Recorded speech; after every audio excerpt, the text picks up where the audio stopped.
my French tips. I spent a lot of credits on this manicure.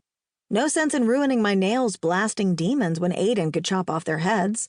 But there shouldn't have been any demons on Earth anyway. The only demons who had access were those on the top level of hell, and I'd zapped their gatekeeper down several levels when he tried to start the apocalypse.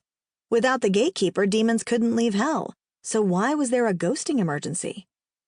We sucked in a collective breath when the elevator stopped at level 1, aka Earth, aka the dimension where I'd spent the first 29 years of my existence until my untimely death by faulty blow-dryer. I squeezed Aiden's hand tighter as the silver doors squeaked open, and then I just about crapped my panties. Our elevator had dropped us off smack in the middle of what could have only been described as an undead battlefield. We were in an old cemetery shrouded in a thin mist and faintly illuminated by moonlight.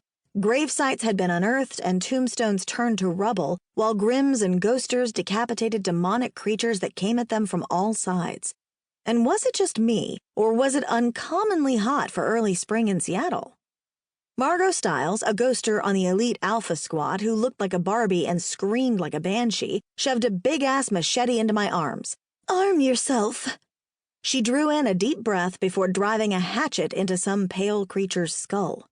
My stomach roiled when his brain exploded in a fountain of green ooze, splattering Margot's face.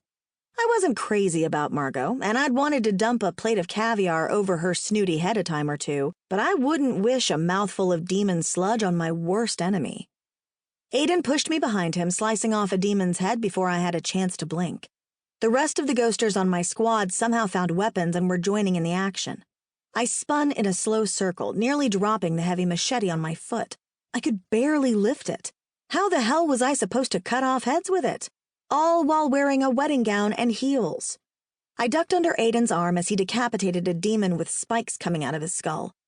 "Margot, what is happening?" I hollered, unable to keep the shrill rattle out of my voice. "I don't know," she said between grunts, driving her blade into a scaly creature's torso. "But all hell's broke loose." A tall shadow fell over us, and I peered up at the commander of the ghosting squadrons. Shadow, a formidable ghoster, was made even creepier knowing he'd once been controlled by a powerful demon. "Shadow!" I cried. "Please tell me what's happening." "Delta Squad." He frowned at me, waving to Sarge and Aiden. "You take the West End. Whatever you do, do not let them leave the cemetery." He handed Sarge and Aiden walkie-talkies. So like a man to talk over the woman, but now wasn't the time to get into a sexism debate.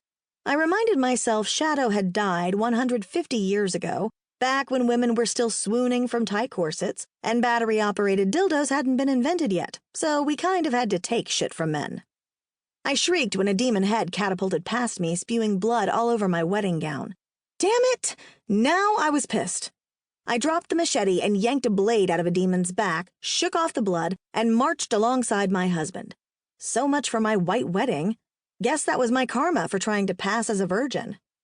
Energy tickled my palms and I flexed my fingers, feeling my wind power strengthening. I was able to channel wind on level 1, and not the kind I experienced after my grandma's 3-bean chili, but a powerful gale that could knock people over. I looked at my team. No surprise they'd taken on their ghosting forms.